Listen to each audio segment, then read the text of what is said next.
Welcome to the Nerd Party. Hi, this is Nick Anastasiou, story editor on Star Wars The Clone Wars and Star Wars Bad Batch. And you are listening to Aggressive Negotiations.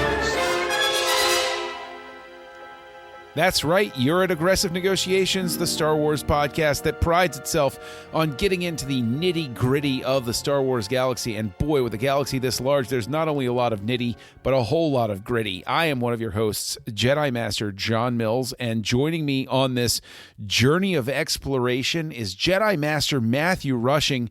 Matt, what is your latest discovery that you bring to us today here in the cafeteria of the Jedi Temple?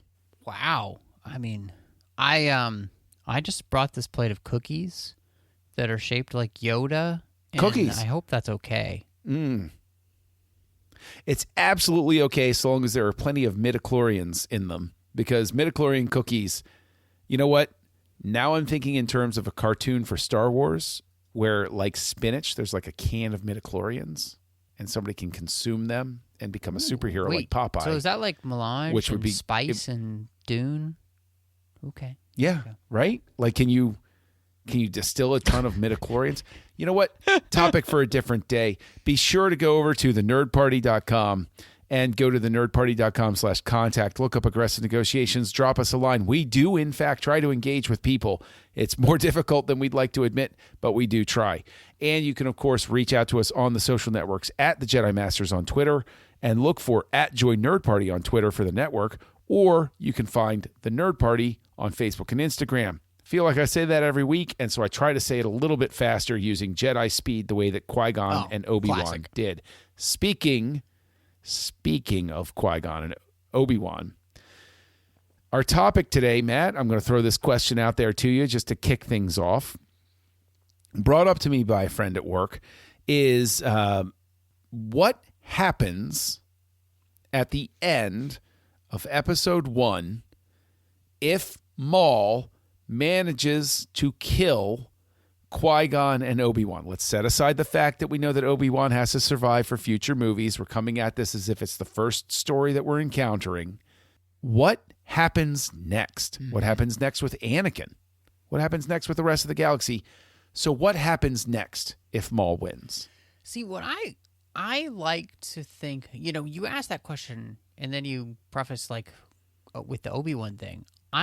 What I think would be really interesting is at that point, Maul, say everything else goes the same except for the duel with Obi-Wan. And basically he just leaves Obi-Wan there hanging, right? Like, how else is, And you can't do it. You can't let Obi-Wan die, can you? No, I can't. But mainly Okay. I was thinking about it because I think Obi-Wan then becomes even more pivotal to the story of, the series, and is the next film about like rescuing Anakin because he feels responsible for this boy because my thought process is he basically leaves him hanging there to die. He doesn't think he can get out of it. And maybe even, the drop is farther or something like that, whatever. He just wounds him. He thinks he's dead, he leaves him for dead. And then he takes Anakin. And now Palpatine has the Chosen One, as well as Darth Maul still alive, to wreak havoc on the galaxy at even a quicker pace than what we see, the long time period of 10 years. But we also know that he's going to need that time to train Anakin anyway, right? And so that it would be fascinating that, because the next film then wouldn't be 10 years later, right? It would probably be like a few months to maybe a year later. And then I think what would be really cool is to you could have it be almost the mystery noir vibe that you get with Attack of the Clones, but it's about Obi-Wan detecting and looking for Anakin because this child is too dangerous to be kept in the hands of. And in fact, he's even defying the council by going to do this because, again, it's his responsibility. He and Qui-Gon are the ones who picked this child up. It's their fault. So I just think that makes for a really fascinating story. That is interesting to go down that road. I initially go to what are the mechanics of it? Does Anakin still blow up the Trade Federation ship? Because the end of the Phantom Menace is that flip of the evil thinking it's winning, and then Padme turns the tables, Anakin blows up the ship, Obi-Wan turns the tables. So if Maul wins, does that mean Naboo stays captured and the Trade Federation stays in place? Or does it mean that Maul simply absconds with Anakin after he's captured on the Trade Federation ship and leaves it at that, and the Trade Federation stays in place on Naboo, serving whatever ends are there? Quick detour. I also have a desire to be cheeky and say maybe he just cuts Obi-Wan in half, and then he finds Obi-Wan several years later, insane, attached to a spider body. But we'll leave that discussion for another time. It's possible. See, that's a good question as to whether, because my immediate thought process is that everything else is the same.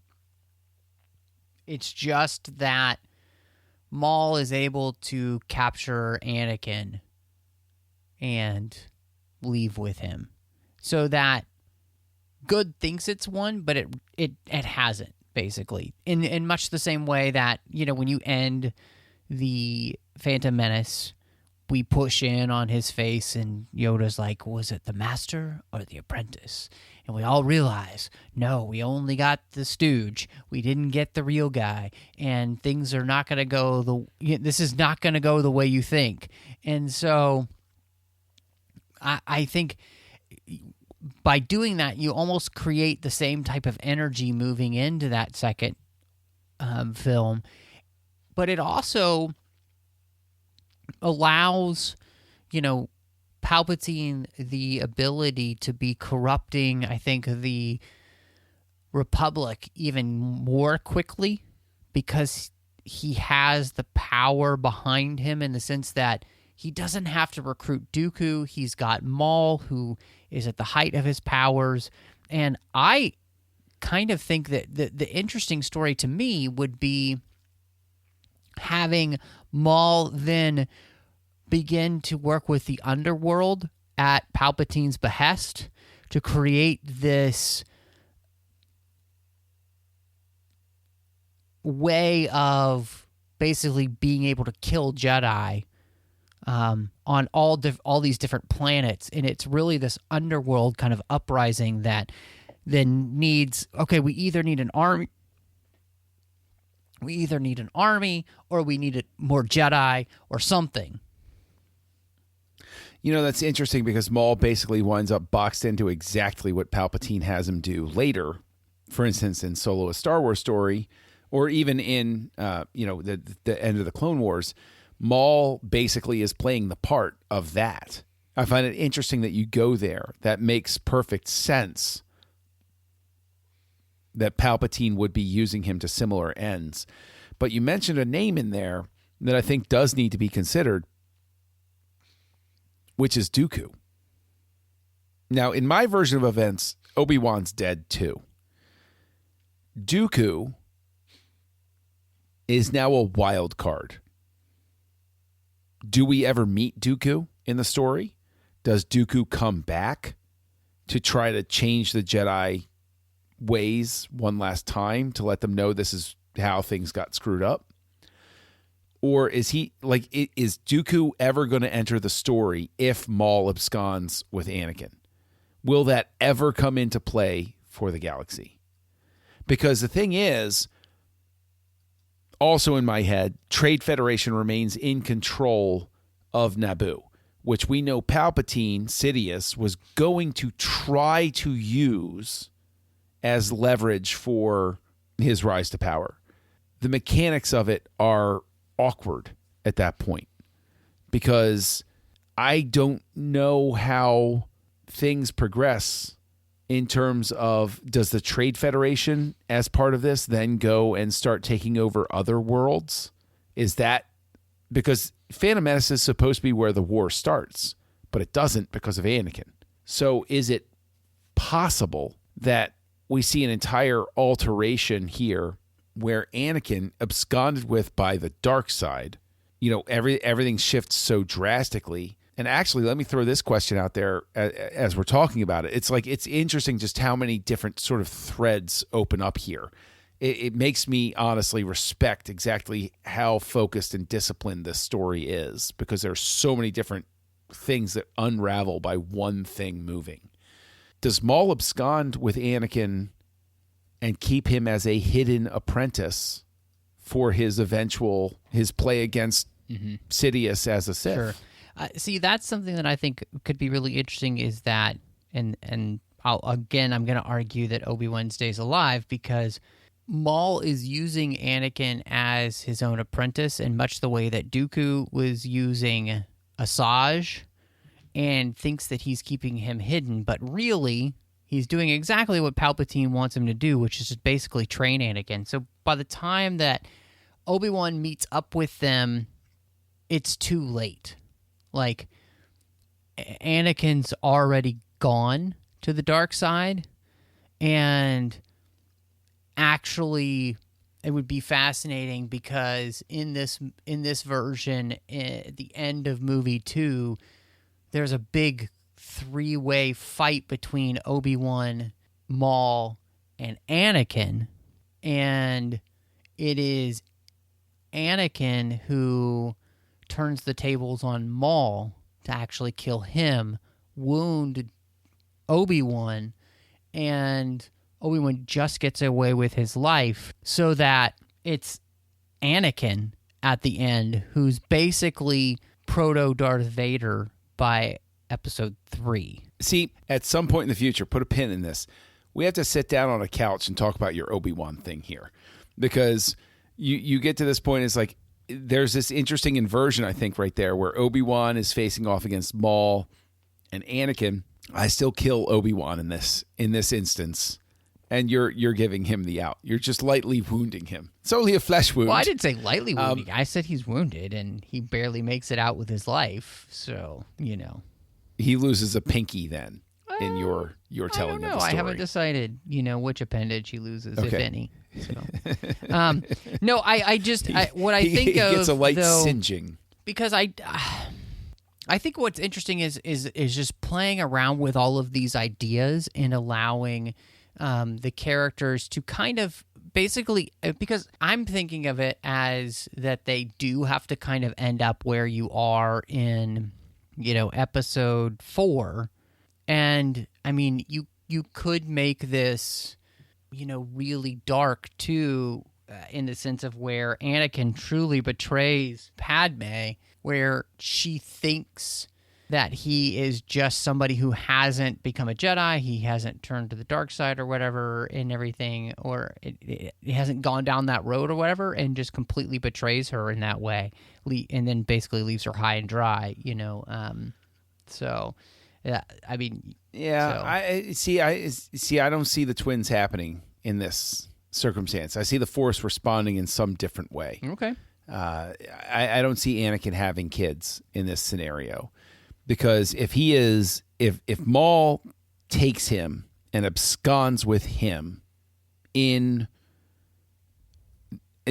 the end of the Phantom Menace, regardless of whether Obi-Wan is cut into 4 or 5 parts and left for dead, as he's just nothing but pieces. You monster. Hey, worse has been said about me. Where, it just changes. I don't see Padme falling in love with Anakin in any way at any point, unless we have a scenario, because we know there is an acknowledgement that Maul is like Vader, but he's not. Like, when Maul shows up, there's no question. He's not necessarily a diplomat. Right. Right? He's limited by his appearance as to who he can approach. Oh, look, the guy with horns and red and black tattoos on it all over his body has shown up. Do you think he's here to play nice? No. Oh, well, okay. Anakin could be in this scenario in terms of the double reversal sort of thing. Maul could bring him back to Sidious. Sidious says, okay, I have my leader for the separatist movement, and he's a pretty face. And Padme and Anakin fall in love. That's nice. You know, that forbidden love from opposite sides of the aisle sort of thing. And it's only until too late that she suddenly realized she's married a monster. I think, see, that's where I think that's phenomenal. And I think that's exactly where you could kind of get to, is that, and maybe this is where it does, take 10 years later. And this is where, Obi-Wan has, as much as he has been searching for Anakin, and he's continued to do so throughout his duties, and that it's not until too late that he finds out that, this character is connected with Padme, and, what has happened to him, and then he confronts him, and it becomes this. To me, what I always find fascinating is when we have these conversations is just the way in which these characters allow for so many variations on a theme, really, and yet it's natural to kind of bring them to the conclusion that Lucas comes to, but there's so many different ways that I feel like we can play with this, and that he could have gotten there, and that's the thing that I think it's what makes these characters just so well crafted. Like there's. And I think part of that, connects to the idea of them, being these archetypes to which work so perfectly.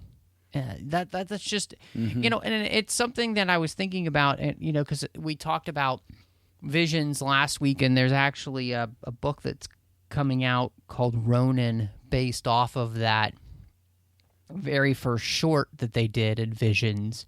And it's kind of an inversion of, who the Jedi are and the Empire and all that kind of stuff. And it's a reimagining of all those kind of things.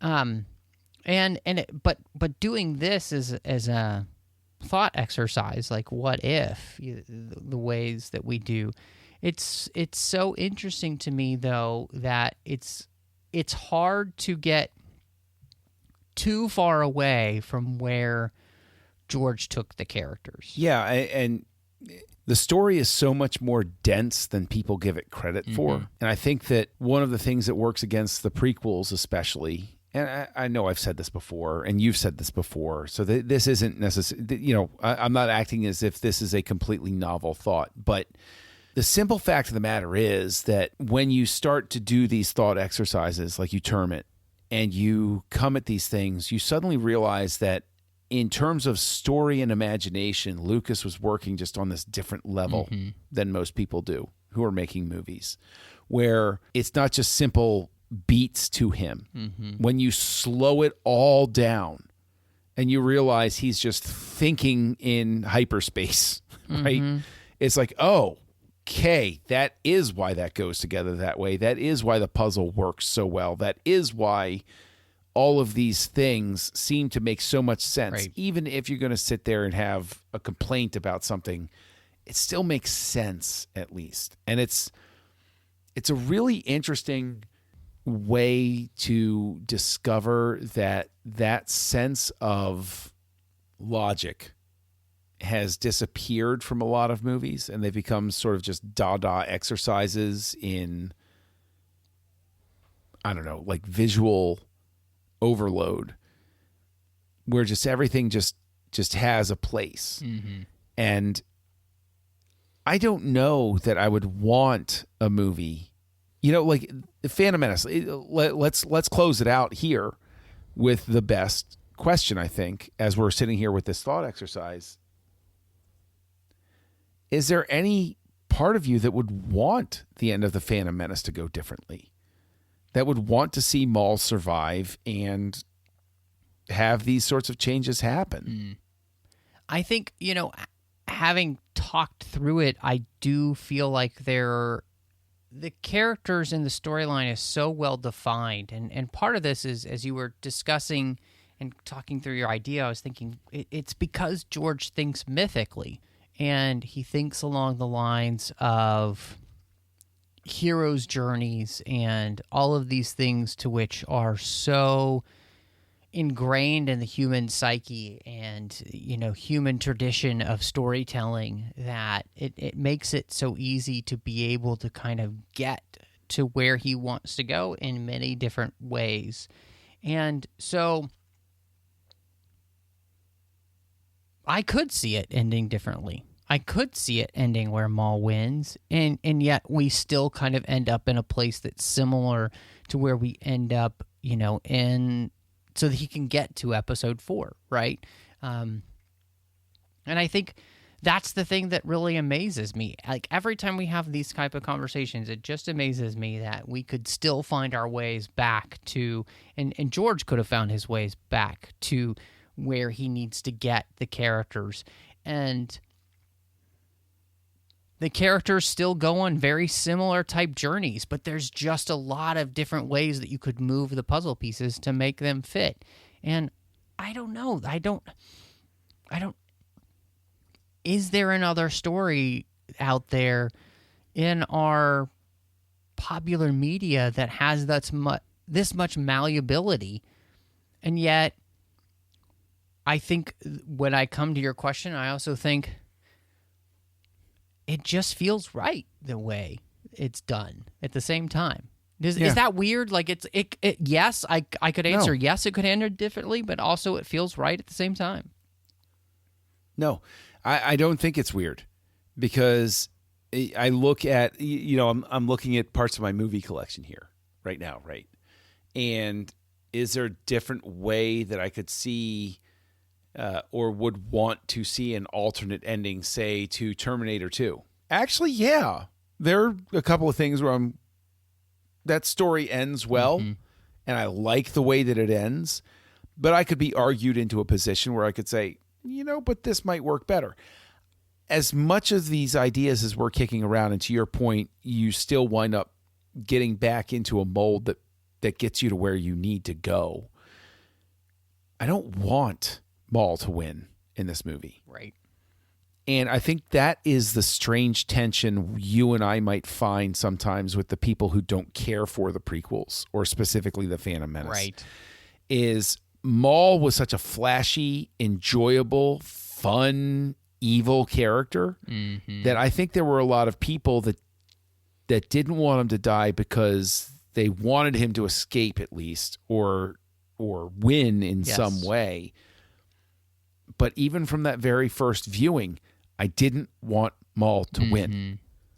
I wanted Maul to lose, and I wanted to see him lose. And this movie gave me that. Now, of course, I'm sure there are people that would say, yeah, but you're okay with Maul coming back later in the Clone Wars. I sure am, because it was way more creative a way to bring him back than I thought would have been done. And it tied into things in a certain way. So it was a beautiful subversion of expectations, if you will. But in the moment when I'm watching The Phantom Menace, the ending is what the ending should be. I can look at here and I can do these mind thought exercises. I don't want to see them. I want to see what happens. I want to see Obi-Wan avenge his master's death right away. I want to see Anakin be the unintentional hero of everything. And I want to see Padme make sure her planet remains free.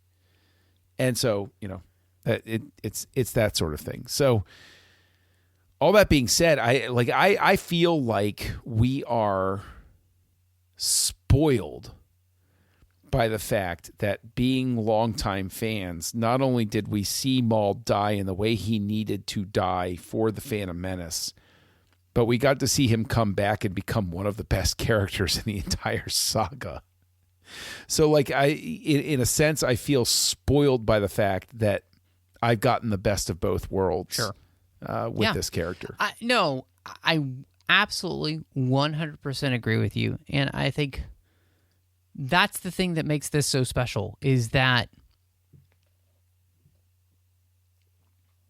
as we were talking about with the creativity and the way in which these characters can be malleable, George himself can be talking himself into returning Darth Maul, because he thinks of a creative way to do something, right? And so I think maybe that's one of the reasons we have so much fun with these kind of what-if conversations, is mainly because it feels like George has these conversations with himself, with his own characters. What if I did this with them?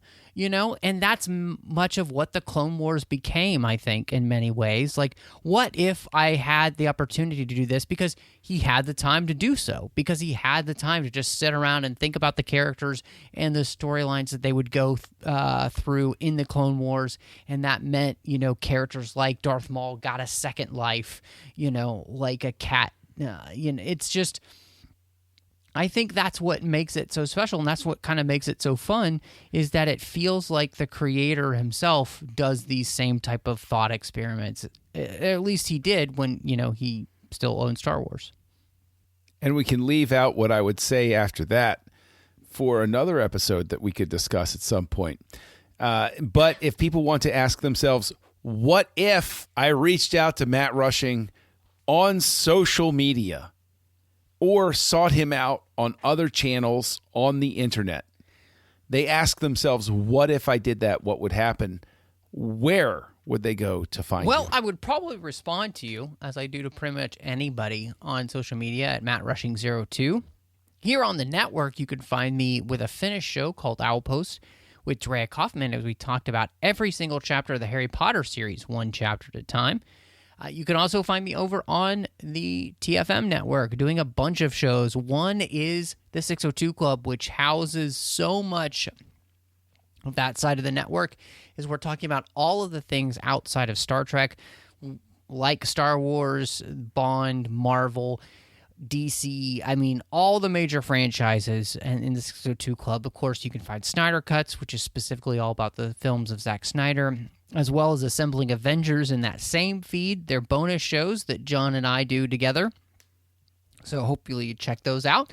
I'm over there, too. I'm doing Literary Treks, The Orb, and Warp 5. Literary Treks is about the books and the comics of Star Trek.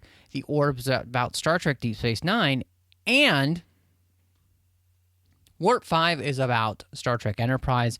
And we're actually, my friend Chris Jones and I are walking through the entire series as we're celebrating 20 years of Star Trek Enterprise. So, John, you know, maybe people are thinking to themselves, I would love to catch up with John Mills and see what he's doing on social media, and or just ask him a question. If they wanted to do that, or if they wanted to see if you were on any other podcasts, where would they go? Well, I would suggest that they go to somebody who can counsel them out of such an action. But if they feel compelled, they can find me on social media as Kessel Junkie, KESSELJUNKIE. And you can find me actually right here on the network, co-hosting a show called House Lights, where we go through the works of directors, either their entire career, decade at a time, or whatever other crazy combination that we want to go through, including one per decade and stuff like that, like we did with Spielberg, but we're trying to be creative about it and all of those sorts of things. But honestly, I also, just like Matt said, I encourage everybody to check us out over on Snyder Cuts and Assembling Avengers, two very different types of journeys and two very different types of outcomes, I think, when it's all said and done. And, honestly, I think that people should probably write into the Jedi Temple cafeteria and say, I want more of my fried bantha bites, and I'm not getting enough. I need more bantha bites in my life. So, Jedi Master Matthew Rushing, I believe it is time to close these negotiations. John, negotiations are closed.